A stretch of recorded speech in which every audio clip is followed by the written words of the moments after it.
So strong run for the young German driver Niki team. So young Cadella up the hill, over the green, the sort of, you might call it, AstroTurf. It's probably in fact concrete painted in an anti-slip paint. You're apparently allowed to use that on the approach into Blancpain. If you put all four wheels over the line of demarcation, then that will get a track limit violation, and you might get 1 or 2 or 3, and then it will be actually something that will be brought to the attention of the team, and you may have to get your team manager to go down to explain, or if you persist in doing it, then there's the opportunity for a penalty, which is never very pleasant, particularly if it's a drive-through, because apart from the time you lose actually coming up to the pit lane entry, the total time making a drive-through is approximately 70 seconds, which is around about a third of a lap. And once you lose that level of time, chances of making it up, other than through other circumstances of which you may have no control whatsoever, are very few and far between. And that's the case of the number 1 Audi, which in the hands of Laurens van Thor, around about 10:45 or so Saturday evening, tangled with Jelmer Berman in the Mercedes-Benz, went off track, damage to the left front, left rear. Great job by WRT to turn the car around, but last 5 laps would have been many more had we not then got into a safety car intervention. So those 5 laps were actually a bonus. It could have been 7 if it had been under normal racing conditions. The car now having fought all the way back. Marcus Winkelhock got into the car after Laurens van Thor rather sheepishly brought it back into the pit lane. So number 8 is Marcus Winkelhock back in the car and lapping in the 2 minutes 23, and just looking to see Christian Mannerou. So he's doing about the same time, but the quickest of the guys will be Niki team for sure, as we now watch down the hill. Turns left, then wow, off the throttle. That was dear Alexander. Look at that. Alexander Zanardi. Alex Zanardi. Massive lift, but understandably so. Just the confidence that you need to be able to take that corner flat out is, you've got to be definite about it. Don't make any errors of judgment. It's a high-speed moment. We saw Mike Rockenfeller getting it wrong just before we went for our lunch break. Spun up over the top of radio, and it actually spun and it popped the plexiglass window, the rear window of his Audi out, which in turn then brought out another safety car intervention because of the debris on the middle of the track. So out of Bruxelles, dropping down the hill, Alex Zanardi, full throttle here all the way down into Pujo, then another lift down a gear, and then set the car in, get the car to rotate really, and I like to see the car then really using the right rear, in this case in the left-hand corner, to assist the turn of the car, and then all the way down the gears into the 5th lap. As you're watching how it should be done, let me tell you that car 1, Marcus Winkelhock, 8th, is in the pits for a drive-through penalty for exceeding track limits. And track limits wasn't an issue yesterday in the wet, but it really has become an issue today in the dry, where people are more confident and push harder. Well, I think everybody is aware that in dry conditions you can use the curbs because you don't have that difficulty of different levels of grip between track and curb or painted curb or whatever it is you're going to run off. I mean, for me, there's a demarcation line, and if it's being abused, drivers should be penalised, and I feel strongly about it. I think we see far too much abuse of track limits everywhere, every circuit, and in every formula. And until there's a strong line taken, we'll still continue to get that abuse. Especially with these modern circuits where you've got the room to do it. Old-fashioned circuits where there's a gravel bed or grass or just a barrier, well, you can't afford to do it. Well, look at Monte Carlo. Yeah, exactly, or Indianapolis. Well, no, even more so. Go to Macau. Yeah. Well, then to Macau, they disregard it. That's why they've got massive shunts in Formula 3 and whatever else they race there. Yeah. But, you know, if you don't respect the circuit, okay, imagine there's an invisible wall on the outside of Pujo. Are you going to run that wall and particularly risk your car? But no. We don't have it. We have got to have, you know, we're in a modern society. I'm going to stop. I'm not going to say any more.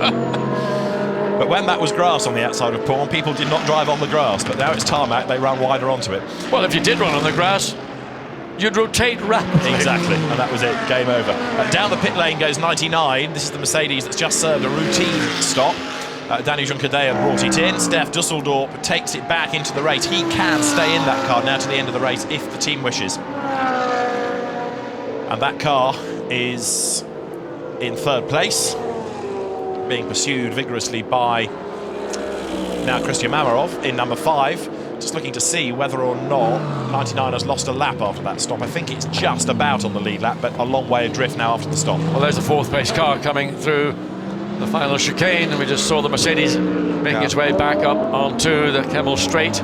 So whether there's a lap between them or whether it's just that's the gap, we'll have to wait until this lap's completed. That is the gap. They are both now onto lap 464, so it's what, about a third of a lap, give or take, between 3rd and 4th. And at the end of this lap, we'll start to see what a Dusseldorp lap time is compared to a Mamarov lap time. Well, I can't imagine Mamarov's in the car till the end. I suspect they're going to want to put Christopher Mies back in. I think Nicky Thiem has done his work for the day. He's done a blinding job for the team. I mean, I'm sure he'll be up for it if he was given the opportunity. And if that was going to make the difference between finishing in 4th and finishing in 3rd, he may be asked to step up to the plate and do another double stint.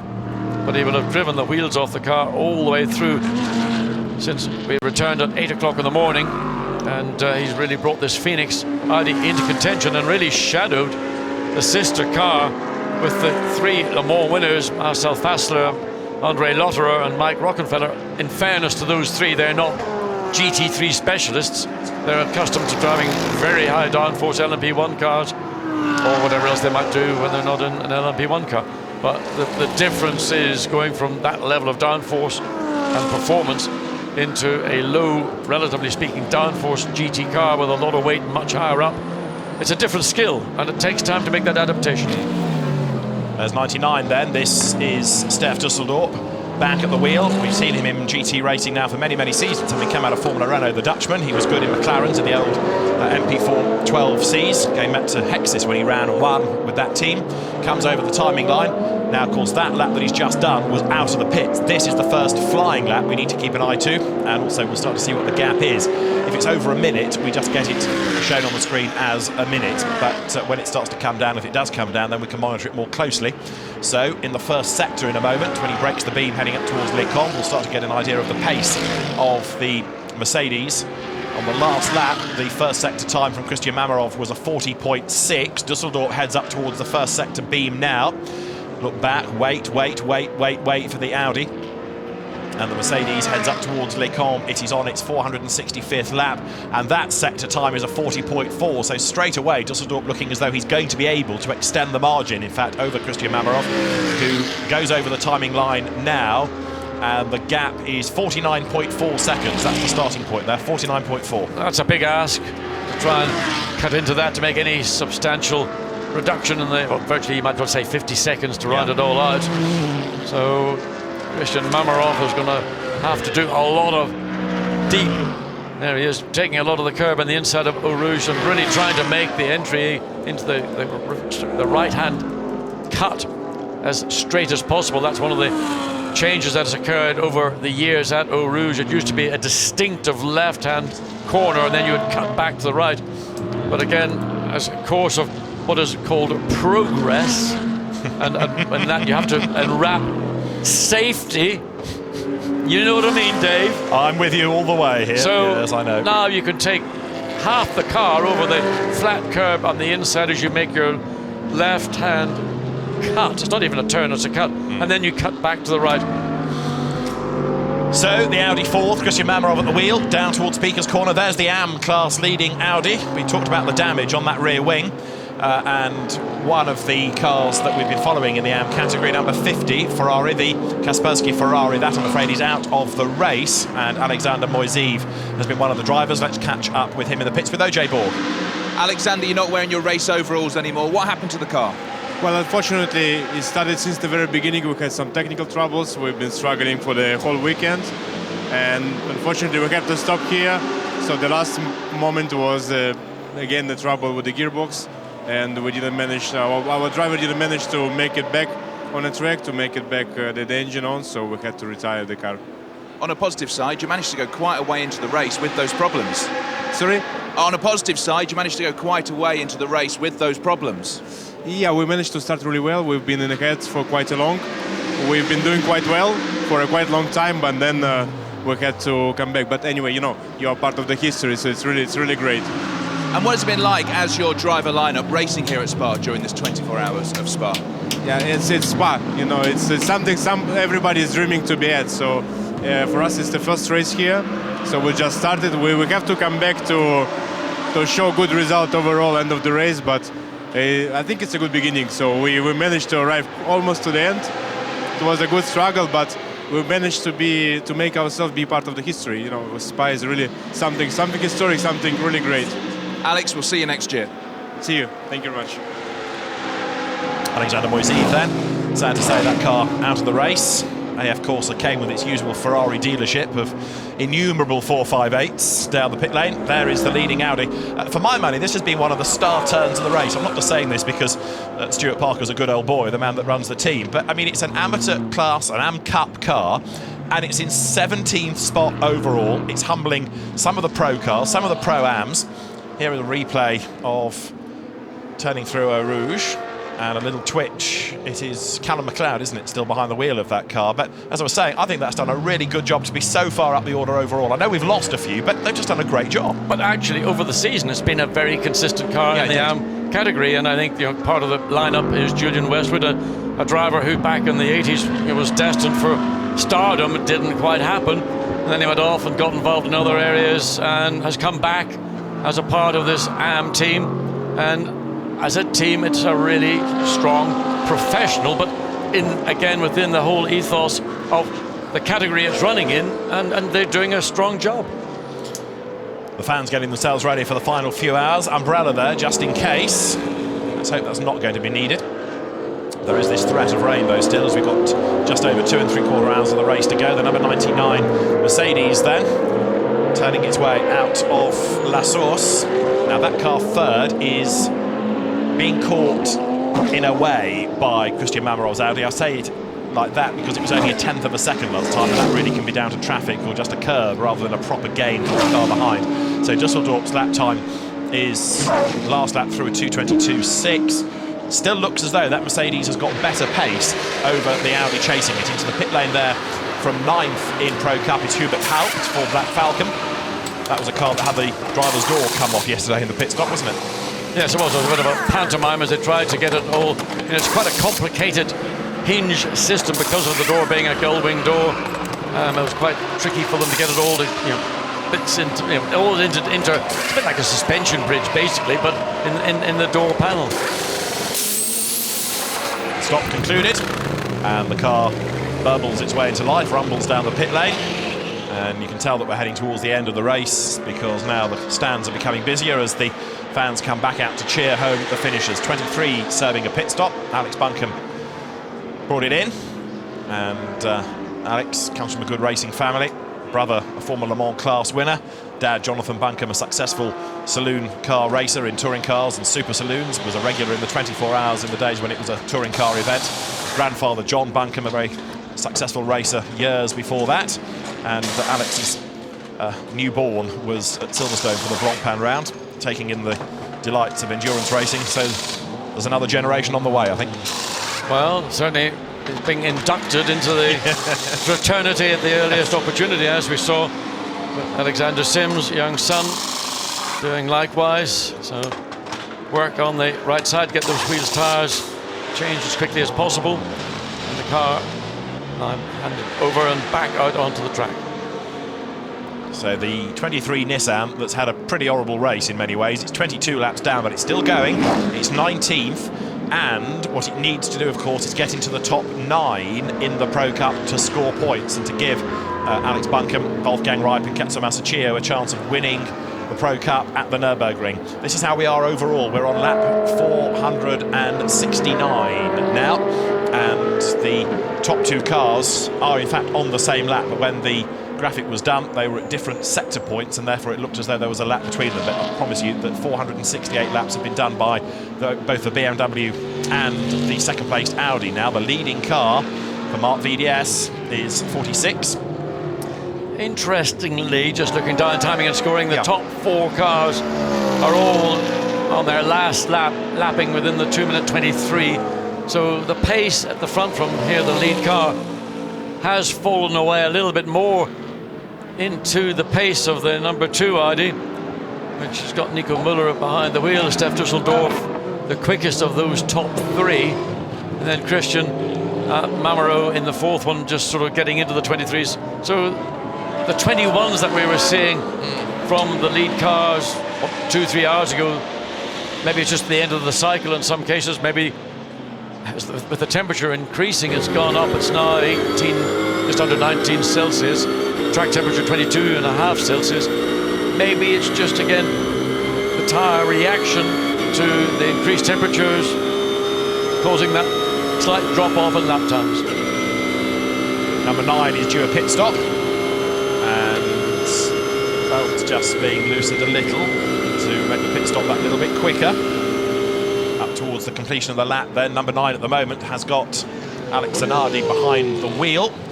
And is it going to be in this time? It is. The team ready to receive it, so you're only allowed to go onto the pit apron 1 lap before the car is due in. Otherwise there's a penalty, so the team orchestrating it absolutely right. The car run by SRO Motorsport, Roberto Ravalia's team. Roberto himself was a winner of the Spa 24 Hours in touring car days. Legend of BMW Motorsport's illustrious touring car heritage. And down the pit road comes number 9. So the Italian brings the car in, and there gets the assistance, which is permitted, an extra crew member there to help him get out of the car. Remember, with his prosthetic limbs, you know, on one side it's virtually the full length of the leg, the other side it's a little bit more, and I mean you can just see the difficulty he even has in just manipulating, maneuvering once he gets out of the car. You see the extra bar put on the side near the doors to help him lever his way out. Alex's steering wheel to one side, the conventional steering wheel put in now for Bruno Spengler and for Timo Glock, and then Alex's steering wheel taken out the other side by the mechanics. And it's such a slick operation. Yeah. You have to take the wheel Zanardi uses, take it off, put another wheel in. You've got to remember to plug the plug in, of course, and all to enable Alex to be able to compete competitively in a 24-hour endurance race. And this is the first 24-hour endurance race he has taken part in. Yeah. He's done Blancpain Sprint, he's done some enduro, but I think this is the first 24-hour race. That's right, yeah, he did, as an example, that Alex, he did a BPR, which was the forerunner to FIA GT many years ago at Silverstone, for example, in a Lotus. Timo Glock has not done a 24-hour race before. I think I'm right in saying Bruno Spengler has done one. I think he did Daytona this year. So racing in an endurance event like this is new. 24-hour race is new. Endurance at Spa is new. You know, there are lots of new things. I mean, just it's the fatigue. You can see him breathing heavily there. I mean, he's put a lot of effort into that stint, and you know, out of the car, sweating heavily, and you know, that's the nature of the guy. He's a total competitor, and it is not easy. Make no mistake, that was a tough spell for Alex Zanardi. So he gets his breath back, and we'll also talk to the team and let's have a word about that stint. But importantly, the car is in the top 10, and there are chances with 2 hours and 41 minutes to go of another place or 2 or 3 to be gained if others have problems. Absolutely. Just, you know, looking at Alex, I haven't seen him looking quite so stressed or fatigued before, and of course the ambient temperature has risen. Of course the cockpit temperature consequently goes up, so all those things contribute, and you're coming to the end of a 24-hour race, and I don't know how much rest he has had. He certainly, his first stint was as we went into darkness, and that would have been stressful in itself, but it wouldn't have been maybe physically demanding. But these dry sessions were a lot more grip on the racetrack. You're having to push really hard, and I can say Alex Zanardi in that last stint probably pushed to his limit. And bear in mind that Wednesday and Friday of next week he's competing on his hand bike for world records, to try to defend one, I think win another, and so, you know, he doesn't get much time to recover. As you say, he's really using all of his energies in this, as all the drivers are, because it's hard work, but he's got very little recovery time before he's onto a different sport and a different competition, which is just as important to him. Right, Phoenix getting ready now, tyres being brought out. I think it should be for number 6, shouldn't it? Rockenfeller, yes, in the pit lane. Number 6, Mike Rockenfeller, is in, and it'll be tyres, it'll be fuel. But is it going to be a driver change? It doesn't appear to be. There doesn't seem to be any of the options. Marcel Fassler, Andre Lotterer. So it will be one more stint for Rockenfeller, and that will bring us down to an hour and a half approximately. So I would assume that they'll take Rocky out, and it'll be either Fassler or Lotterer into the finish. So 2-part pit stops, as we've explained. Fuel first, tyres second, and damage there, John, on the left front. Yeah, I mean, I'll give you a bad price for the car right now. I take it or leave it. But again, it just illustrates, you know, the inherent engineering that goes into, particularly the German manufactured cars, that they can have all this collateral damage and still effectively point in the right direction, brake in a straight line, and deliver lap times that, you know, it shouldn't really be doing. Because the aerodynamics will be affected around the front of the car, yet they're still able to knock out really competitive times. 2 wheels done. This is 3, and then you take the new tyre. The old one is off, the new one is on. Wheel nuts are done up. Take the old tyres out of the way, drop it down, car released. Smooth, very smooth. A well practiced. Yeah. And Phoenix, I mean, that's what you expect. Teams of this quality, you know, that's what they do. They practice, they practice, they practice, because they know there is no such thing as luck. But the team manager of that car has to report to race control immediately. Was the team out on the apron too soon? Well, there was something going on between the two garages, with tyres being shuffled around. Now, I think that would be a pretty rapid response, because would a report have to be given to race director or not? Anyway, maybe we've seen in the past, or early in the morning, maybe there's a track limit thing, for example. Maybe car 6 on the way in exceeded track limits. Maybe it's been warned about it before. Yeah. So there the car makes its way down up on to the racetrack. This is now a racetrack you can run at maximum speed as long as you stay within those white lines, because that is something that is a serious offence, especially when you come onto the track. If you go across that white line, that's a big, big no-no. Car 42 is being given a stop-go penalty for track limits. That's the car out of the Cup. Right, numbers 1 and 2 are in. So number 2, Nico Müller, in at the end of lap 471 now. Now, was that a driver change in car 2 as well?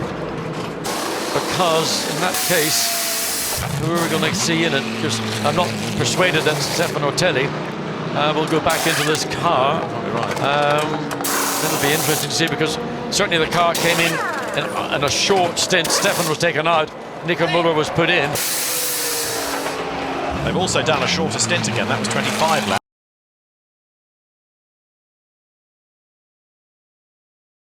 Well, I think they're obviously going to try and work out that they put their strong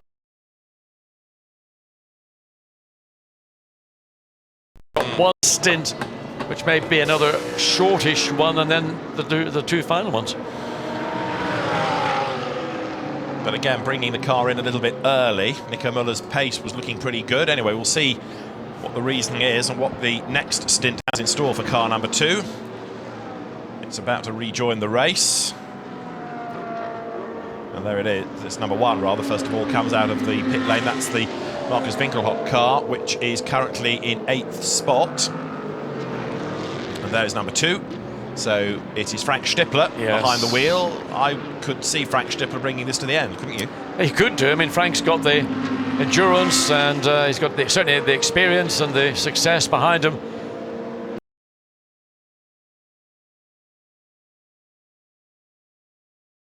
Frank Stippler in for the remaining 2.5 hours of this race, or the hot rod that was in that car earlier this morning, Nico Müller. If they've got to make a stop within the last hour, will they put Müller back in? It'll really, I think, depend on what sort of performance we see from Frank Stippler. If he can get the car running in those sort of 2 minutes 21, 2 or 3, and can do it consistently and start to try and challenge Marcus Paltala, who is still in the leading BMW. that may ultimately be the judgment that WRT will make as to who will finish this 24-hour race at Spa-Francorchamps. There is the number 9 BMW into the top 10 overall. Timo Glock has taken it over. Alex Zanardi did that last stint, and first 24-hour race this, of course, for Alex Zanardi. Well, he's had plenty of time out on track. How's it been for him? Let's find out. Alex is with OJ Borg. Alex, we saw you get out of the car breathing heavily. You look tired. How has been your first experience of endurance racing? I enjoyed it a lot.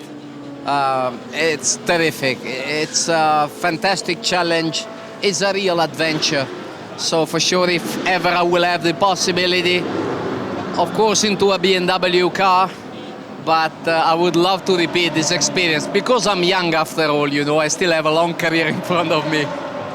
And what was it like? Obviously you had to do it under special circumstances. The way you have to drive the car is very tiring for you.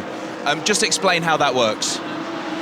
Yeah, it is very tiring because I'm only using my hip to put the pressure it takes to slow the car down, and we're talking about 100 kilos of pressure every heavy braking point. So if you think of doing this for 24 hours, or at least for several portions of the 24-hour, you can really understand how hard it is. On top, you know, every human being uses blood circulation to cool the body down.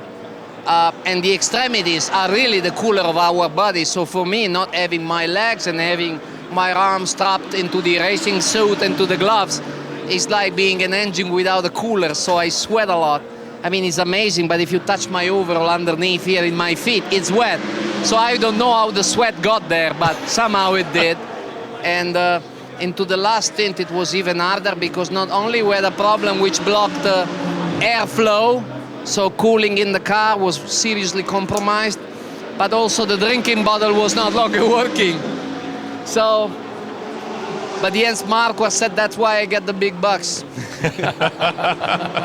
We're just going to play some of the onboard. I think you can see one of the cameras behind us here. This is you driving around. So just talk us through some of the racing you did out on track and how you found the racing going around Spa. We have a very good car. I mean, the BMW machine, it's a very agile machine. For sure, speed down the straight is not our best quality, but we can go through corners really fast, probably faster than others, especially after 5 or 6 laps into the tires. And this is our advantage. So having a great accessing speed out of a corner, if you have a long straight in front of you, it's not a big advantage, but if you have another corner turning in the opposite direction, it is indeed an advantage, and this is Spa. This is what it is here in Spa, so overtaking for us was probably easier than it was for others, thanks to the great qualities of the BMW Z4. But still, you had to judge things right, otherwise you would end up in the gravel, you know, and I managed to stay out of trouble. I had some close calls, but still I passed a lot of cars out there, and I really enjoyed myself. Well, you said the word enjoy yourself. You've got a smile on your face right now, even though it was tough, even though you sweated loads. Would you do this again? Would you do another 24-hour race? Of course I would. I mean, when I finished the Ironman, they asked me and I said, no way. But then 5 minutes later I said, yeah, I'd love to do it again. Here, as soon as I jumped out of the car, I said, I want to do it again. But hopefully with the same team, because I want to thank Team Roal for the terrific job. All the boys, they look very, very tired. I know that down the pit lane everybody has the same problems, but I have to, you know, take my hat off for my boys who did a terrific job. For all the BMW people, starting from Jens Marquardt, but all the engineers, all the people who dedicate their passion in building me a car which would suit my need. And finally, last but not least, let me thank you, my teammate, because we're just talking about Alex Zanardi, about how hard it is for me to drive, but I mean, these guys, they took basically every time double stints to help me out, so I mean, they did a heroic job. And not only that, very often we were the fastest car out there, so the skill of Bruno Spengler and Timo Glock comes second just to their heart, because they are terrific guys. Next year the win then? Next year it would be hard, Spa, because next year is my Olympic year, and unless you told to our boss and we changed the date. It would be hard this time to combine something so important for me. So for sure, if they ask me to, I will be back in 2017. But let's enjoy this moment now, because the race is not over, and although we had some big problems which stopped us from finishing in the top 5, which I thought was a realistically an easy goal for us to achieve, we can still bring home something interesting here, so let's stay focused on it. Alex, thank you for your time. Thank you. Thank you. There isn't really a word to describe Alex Zanardi, is there? Because he is an amazing person. I think there is. I think it's special. Simple I think as that. there is just the most remarkable man, certainly in motorsport, but in other sports. I mean, in his Olympic Games and everything that he's done, he literally, his life was transformed in the most horrible accident I think anybody had ever seen, and he survived it. And he's made a wonderful life and career as a consequence of enormous adversity. And there he is. I mean, we saw him get out of the car. He was on his physical limit. He's explained why, because the drinks bottle didn't work, the ventilation system hadn't, something got into it, it wasn't ventilating properly. On top of which, it's the end of a 24-hour race. It's a very stressful event. It's hard for him physically. He has to rotate his hip to get his right leg to put pressure, which is something no other driver's got to do. And then he's got other functions, mental functions to consider. I mean, a truly remarkable human being. And from one interview, he's straight into the next, isn't he? Because there is another camera crew here making a documentary about him. So an interview to be done straight after one for us to them as well.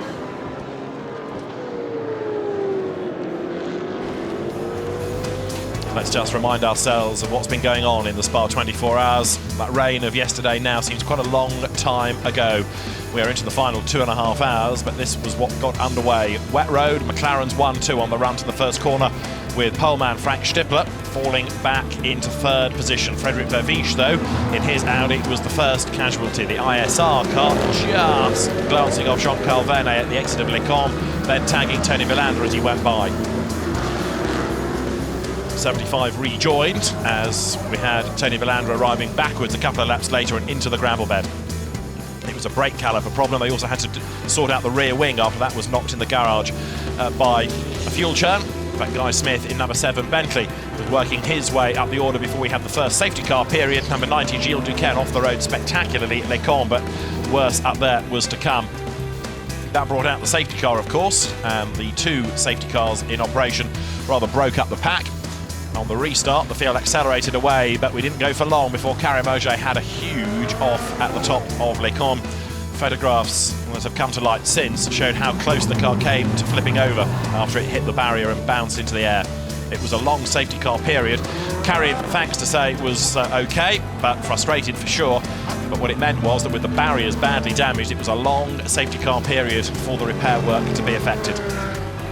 The savvy teams cycle through pit stops, hoping to lose less time under the safety car conditions than they would under green flag pure race pace.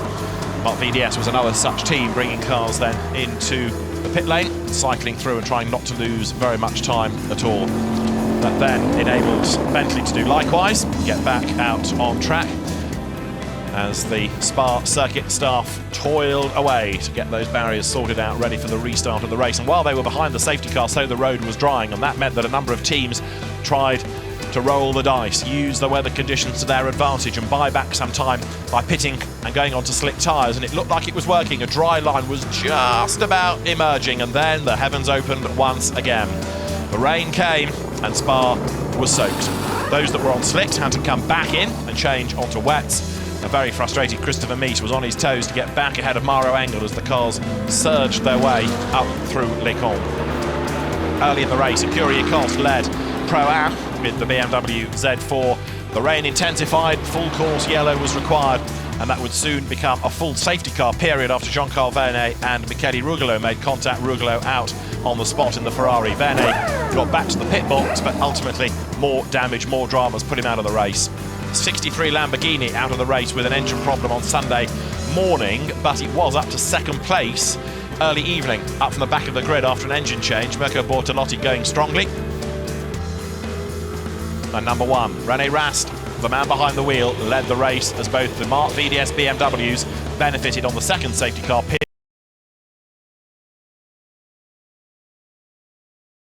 Some you win, some you lose. Another loser was Alexei Kalichev, having a big moment coming down past the endurance pits in the bright yellow Mercedes that had been started in the race by Christophe Bouchard. The car went around and around and around, and pressure on in the Bentley pits as a mechanic grabbing the wheels lost his footing. Another big lose, Philippe Salaquada. He spun coming out of Blanchimont and the Audi into the barriers spectacularly. That didn't just do damage to the car, it demolished the tyre barrier as well, and it meant that as Salaquada walked away, the safety car was back out as the barriers had to be repaired. The damaged car brought back to the pit lane, as in the paddock, the fans started to think about dinner. Nico Verdonk was thinking about his next stint, however, in the Black Falcon Mercedes, Adam Christodoulou having done a very good job to bring that car up the order. Safety car was back in and the race live once more as the cars battle their way down towards La Source. The 29 Mercedes hunting to make up ground as they braked and turned into the hairpin.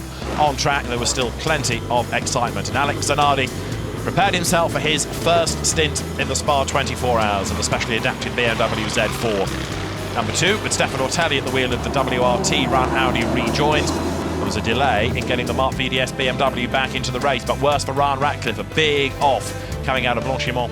That brought out the safety car once again as the BMW needed to be retrieved. The 888 car, an early retirement from the race therefore.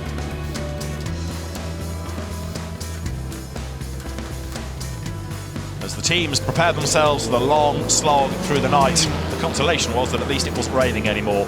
The road was starting to dry, but it was particularly treacherous as the visibility disappeared. It was hard to know where it was dry and where it was still a little bit slippery. Andy Merrick found out by spinning the Bentley at La Source.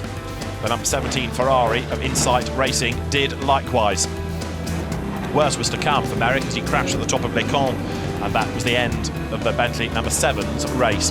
Michel Blanchard's Audi headed to the pit lane slowly. Andrea Piccini lunged up the inside of Nico Verdonk and with a massive impact put both cars out of the race.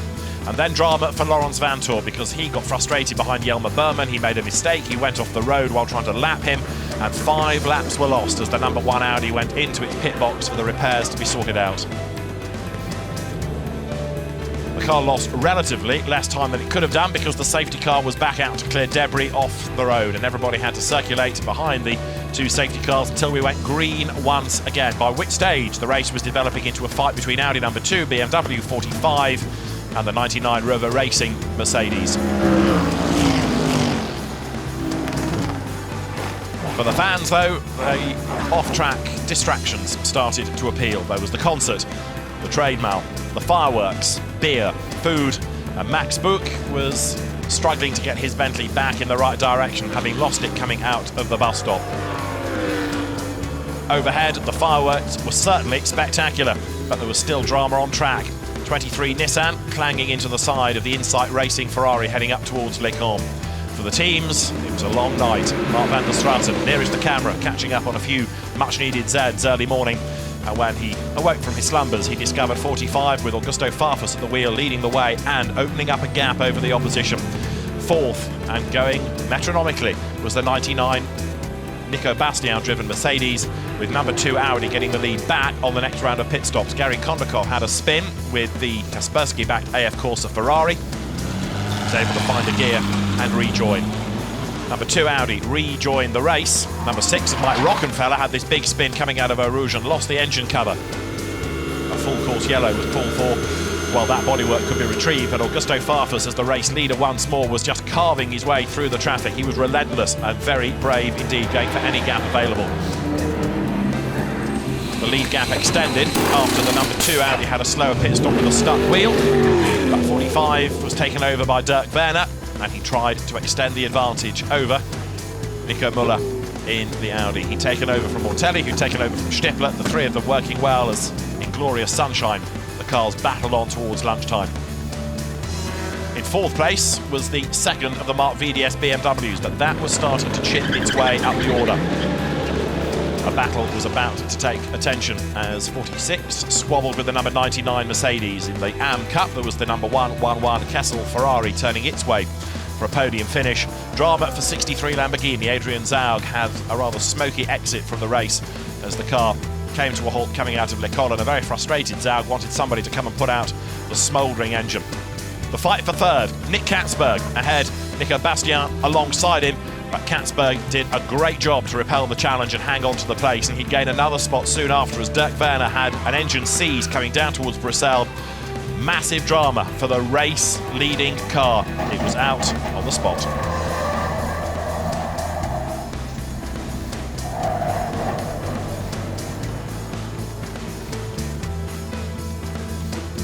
The marshals had to get the car out of the way, and as soon as that was done, we were back in business. But Werner knew the game was over. It was helmet off. He was out of the race. Audi number 2, therefore, took up the lead, but not for long, because an inspired Katzberg was all over Ortelli like a rash, and he made his move on the inside going down towards La Source, and that put the second Marc VDS BMW into the lead, despite having been losing places early evening. So, it was Katzberg ahead, and he started to get away. Ortelli had a short stint, and they replaced him with Nico Müller, as Katzberg, Luhr and Marcus Palteler's BMW continued to build that lead. We're not done yet, though. In the total 24 hours of Spa, just over 2 hours remain, and the number 99 Mercedes remains in the mix. In the AM Cup, this is the leading car, 24, but for 46, it's an advantage that they are hoping now to preserve to the very end, but it's all going to come down, I suspect, to who makes that last pit stop, which costs them a place. The strategies of the teams are still unfolding. Nico Müller replaced by Frank Stippler at the last pit stop. Frank Stippler, who has won the event before for Audi, given the responsibility now of trying to hunt down Marcus Palteler. So we are looking forward to seeing what will happen in the remaining 2¼ hours or so. This is the classification as we stand at the moment. As I say that, we haven't got anybody in the pit, so this is going to be how it looks, at least for the next couple of minutes. And out of 57 starters, we have something like 36, 37 cars now still circulating. It is, at the moment, the number 46 BMW leading the way. Marcus Palteler is ahead of Frank Stippler. Third is Steph Dusseldorp. Fourth now is Christian Mamarov. Fifth, Stefan Lemeret ahead of Mike Rockenfeller. In seventh, it is Matt Griffin. Eighth, Alexander Sims. In ninth place, Marcus Winkelhock. And to round out the top 10, it's Timo Glock. 11th now, Johnny Cocker. And 12th in the surviving Bentley, Harold Primat. In 13th place, one of the cars out of Pro-Am, it is the number 22 numbered Nissan, which now has got at the wheel of it Gaetan Palatu. Behind is number 32 Aston Martin. At the moment, that is in the hands of Stefan Mucker, and that in turn is ahead of Cedric Sbriazzioli with the next to the AF Corsa Ferraris. In 16th place, there's Jelmer Berman. 17th is Callum McLeod. In 18th spot, it is now Caco Bueno. 19th, Wolfgang Reip. And in 20th place, there is Philippe Paulet's Ferrari. 21st, Liam Talbot. 22nd, currently, is the Rob Bell-driven McLaren ahead of the sister car of Alvaro Parent. And 24th is where you find Frank Schmickler back in the Attempto Racing Porsche from the AM Cup. 25th is the Jaguar. At the moment, it's got Freddie Bart behind the wheel. 26th is where you find the number 28 Porsche with Paul-Luc Chatin doing the driving duties. Next comes the number 42 Ferrari, and that has got Mark Gio at the wheel ahead of 333, which has had its drama, Stef van Kampenhout at the wheel. 29th, after problems a little while ago, Dan Lloyd, that car in the pits, and I fear could be heading for retirement now. It is still classified ahead, though, of number 41 Ferrari, which has now got Enzo Guibert at the wheel. Out of the race is the 50 Ferrari that Gary Kondakov brought in. Out also is Adrian Zaug.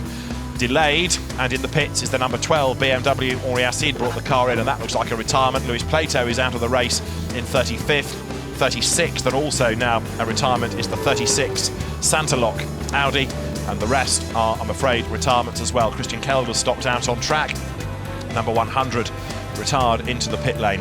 Number 8 out with mechanical problems. 18 in the gravel, 17 damage, 35 mechanical, 3 damage, 4 a fire, 83 gearbox, 19 engine, 7 accident damage, and 29 out of the race with damage after the accident. Nico Verdonk at the wheel when he was hit by Piccini, who's 11 Ferrari retired, 888 out after an accident. 75 Audi out after an accident.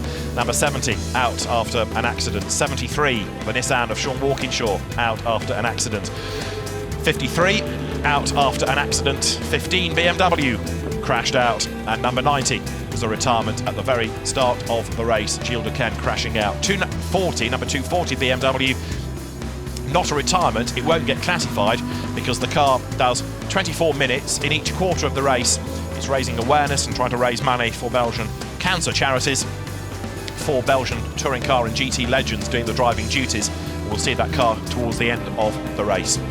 You get points at 6 and 12 hours in this race, as well as at 24, and so Nico Bastian and Steph Dusseltorp now take over the lead of the Pro Cup ahead of Alex Buncombe, Kenzo Masaccio and then Wolfgang Reip. Not scoring now, Stephen Kane, Andy Merrick and Guy Smith, and Lawrence Vantor needs to get some points out of somewhere as well. That car that he is driving, number 1, splitting away from his regular co-drivers, down 9th at the moment. In Pro-Am, Duncan Cameron and Matt Griffin lead the way, and with the demise of Alessandro Bonaccini, Michael Brozniewski and Michael Lyons, as long as that Ferrari of Duncan Cameron and Matt Griffin finishes in the top 8 in class, they're going to be the class champions with a race to spare. And in the AM category, the AM Cup, Andre Berzin, Fabio Mancini, Rino Mastronardi not here, allowing Jürgen Hering, Dimitrios Konstantinou, Frank Schmickler and Julian Westwood to score points here. Olivier Grutz, Karim Auger out of the race, Steve Earle, Liam Talbot and Marco Zanardi very much still in it. And at the moment, they are running 3rd in class, so heading for points and heading for the podium. Well, I'm going to say, well, with 2¼ hours to go, everything's pretty much status quo.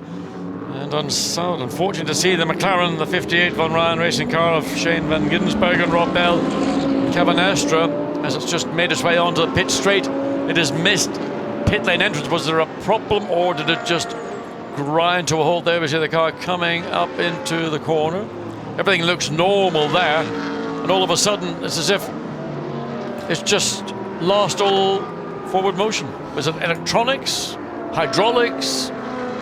Most likely those are the two obvious areas. You see a car coming to a stop like that there, they're going to have to pull it back, and of course they can't get the car into the pit lane from where they are. They would have to do another lap. So the worst place is opposite, pit in, but yeah. And of course it looks as if it's going to go behind the wall, as though that could be the end of the race. It might be that Rob Bell can do a sort of system reset. Is he going to be able to do that? He's done it, yeah. You shut everything down, it reboots. No, but he's not. He's just actually moving the steering wheel to help them push the car behind the wall. But no doubt, as we saw with the 23 Nissan some time ago, they went behind the wall as well. Watch the rear wing end plate. It's like, oh dear me, there's the sister car. Second of the Von Ryan Racing McLarens in having its normal service. So that car, again, like both the McLarens, very strong, number 59, in the opening phase of this 24-hour event. But during the night, it sort of got away from Von Ryan Racing and has never been able to recover. And unfortunately, this is something that is still a little bit of a weakness in the McLarens. We've seen how the 650S has moved on from the MP4 12C. That became a good car, certainly in the Sprint Series. It did have a win in the Endurance Series 3-hour race at Navarra when Hexis was running it, but McLarens have never excelled in the really long races, the 6 hours or certainly the 24. Yes, they've done well in sprint, and they've now started to have the wins, ART and then Von Ryan have won Endurance Series races, but they've never really been able to stand the distance yet in the 24 hours. Well, I think that maybe shows up the difference between your McLaren, which has got it's a very, very quick competitive race car, compared to what I would call the 4 turnkey German manufacturers, who are able to build into their cars fundamentally the kind of reliability that enables a private team like Parker team running currently in AM and currently leading that category. You just buy the car, buy your spares, turn the key, and off it goes. So that's something that McLaren have got to learn to build in to their product that enables them then to persuade customers that they should buy a McLaren rather than any of the other 3. And of course another option is a Nissan. Alex Buncombe has just joined us, having been I think it's fair to say, a troubled old race. Just when you think you've made a step forward, it seems to be one back. I won't ask you to list all the dramas because we've only got 2 hours to go, but it's probably one of those weekends that you could forget quite readily. Yeah, it certainly is. Got to try and keep our chins up if we can. Still not the end of the race. We can maybe get a point out of the weekend, which will be better than nothing, you know.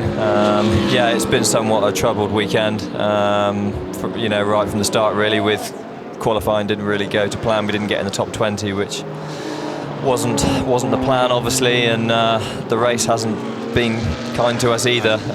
Unfortunately, I made a mistake in the night and had the contact with the Ferrari. Went up the inside of the Aston. Yeah, it was dry on the straight, and then we got to the braking zone and it was wet, unfortunately.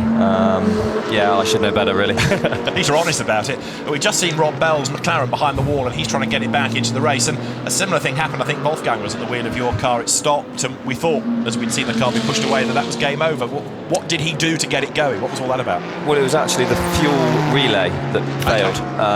So I actually took our mechanic Ross over to the car on the scooter, and yeah, Ross just explained to Wolfie how to put the new fuse in, and he fired it up and came back to the box with it. So it was literally a 10p fuse that went. So yeah, we unfortunately lost another 7 or 8 laps with that. So a similar amount of time lost as the contact in the night. And was that a fuse that you had to bring, or you don't have a little spare fuse kit in the car, or do you? We certainly do. Yeah. There's a little Sparco bag in the side that's tank taped to the roll cage. So David, have you never been to a 24-hour race before?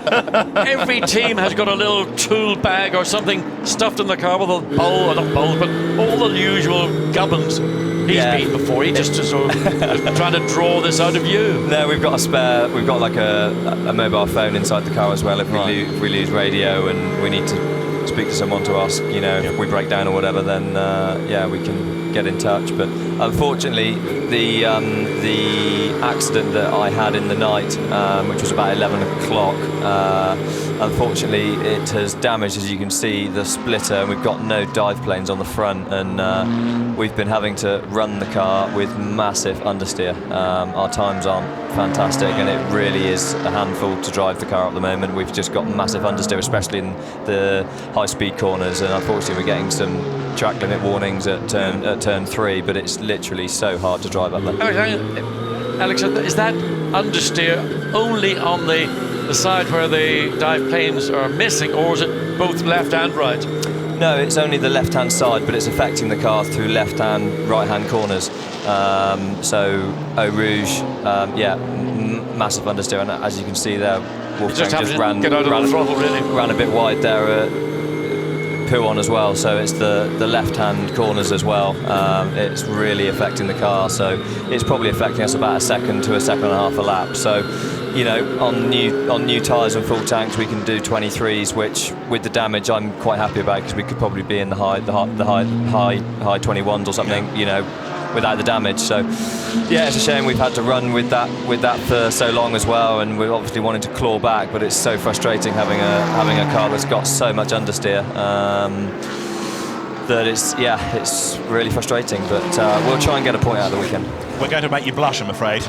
This is on board with you. Talk us through how the incident happened. So I'm obviously only thinking I'm going to be passing the Aston. I'm not thinking about the Ferrari, but as we get, you know, to about 100 yards before, I knew as I hit the brake pedal I wasn't going to stop, unfortunately. I was a bit committed. It was dry when I was alongside the Aston, and then as I hit the brakes it was wet and it just didn't stop. So I think the Ferrari actually didn't get too much damage out of that compared to what we did, but I'm not sure if it went out or not.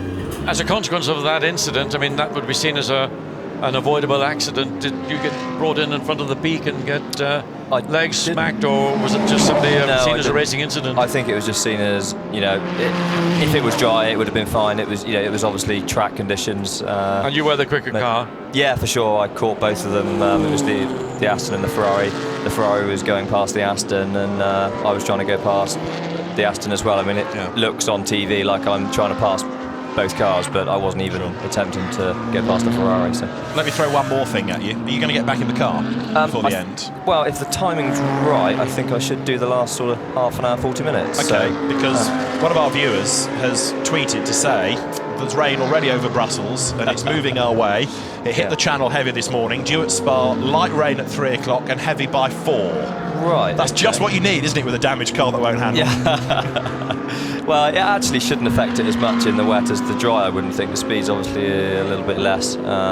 So, yeah, I mean, my forecast is saying 5 o'clock, but that was a few hours ago, and we know what Spa's like. It can change like that. So, yeah, I mean, it could quite happily rain. And, yeah, obviously, sort of damage limitation for us. We can't really gain any, you know, what are we now? Yeah, we're sort of 6 laps. Oh, no, we're 2 laps behind P10 in the class, so there's no way with a couple hours to go we're going to gain that, but we just need to keep the car on the circuit at the end of the day and hope that they make a mistake or something. And we're talking about this as the Spa 24 hours, and it is, but you're also thinking, of course, championship and points and needing to keep those hopes alive for the Nürburgring. Yeah, absolutely. So it's looking like we're going to be, I would think, dropping back to 4th or 5th in the driver standings now. It's a shame, but we've got to look forward to Nürburgring. The car will be fast there, so yeah, that should be good. Alex, we know we're not at the end of this 24-hour race. We've got 2 hours, just over 2 hours to go, but how would you sum up the pace? And we saw a really unpleasant beginning to last year's race. There's been a lot of incidents involving single car or maybe a couple of cars involved, not that multiple incidents that we saw last year, but it seems to have been a really tough race this year compared to others. Yeah, it certainly has, and you know, the conditions at the start of the race were really challenging. I'm actually amazed that there wasn't, you know, any larger accidents than there were. I know there was a couple of accidents up at Le Combe. I think a BMW and a Ferrari had an accident, and also there was one from aquaplaning, which was actually right in front of me, the Ferrari on the exit of Stavelot. When it was just absolutely lashing down, I just lifted out the throttle, and he obviously didn't, and he got caught out, as did the 73 MRS Nissan as well. That's right, that tweaked the chassis, I think. Caught out, yeah, absolutely. That car's done. So, I have to say, I've seen your car looking in more concours spec. It's a bit of a tank tech special. It certainly is. It certainly is. But you know, the boys actually did a mega job. I thought the car was going to be in for sort of half an hour, 40 minutes when I got the car back, and it, you know, obviously the front left was basically gone.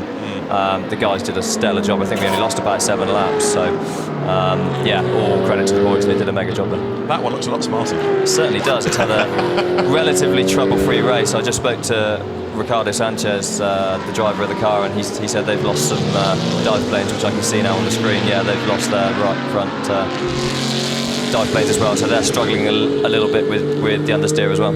Olivier Plas in this car, coming from a high downforce sports car and single-seater back run. How much difficulties he had adapting to, you know, a heavier, higher centre of gravity, lot lower downforce car?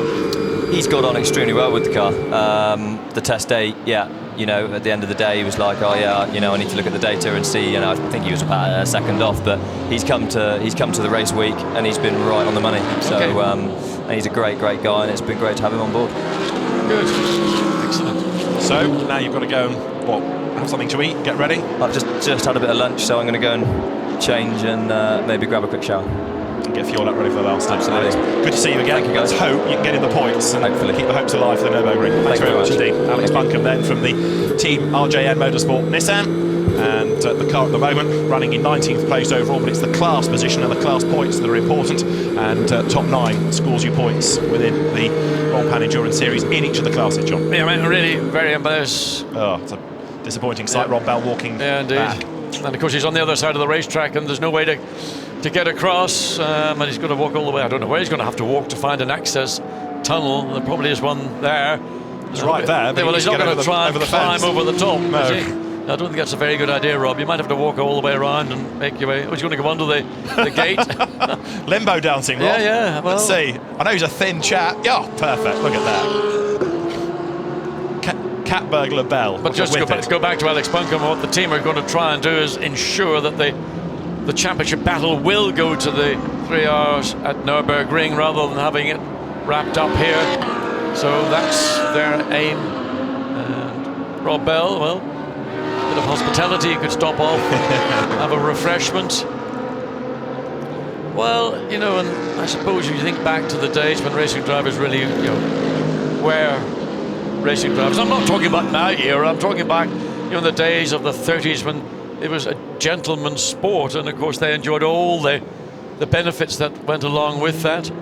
So he makes his way through. There's one of the Bentleys on display with that particular sponsor package, and a pretty good place to look at what's going on in the pits as well as on the exit of the chicane. These benefits of which you speak, which benefits did you enjoy?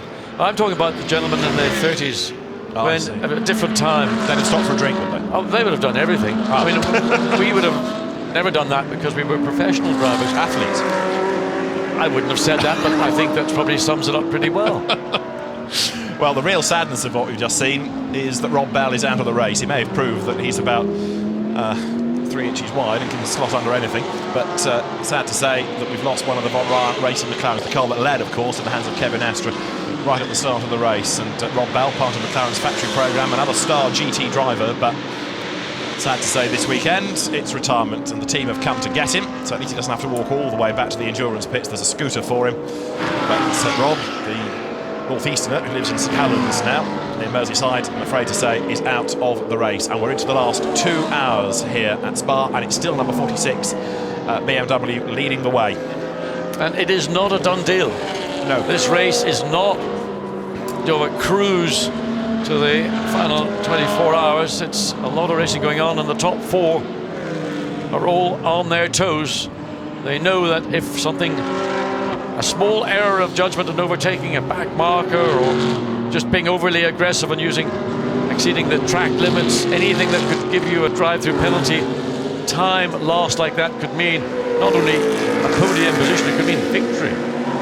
So still lap time is being knocked out in the, well, certainly with this car here, Altala, 2 minutes 22 in his last lap. The remaining top 3 are doing 2:24s. That may be traffic related. They're certainly capable of lapping a little bit more quickly than that. And everybody else sort of into almost now looking forward to the end of the race.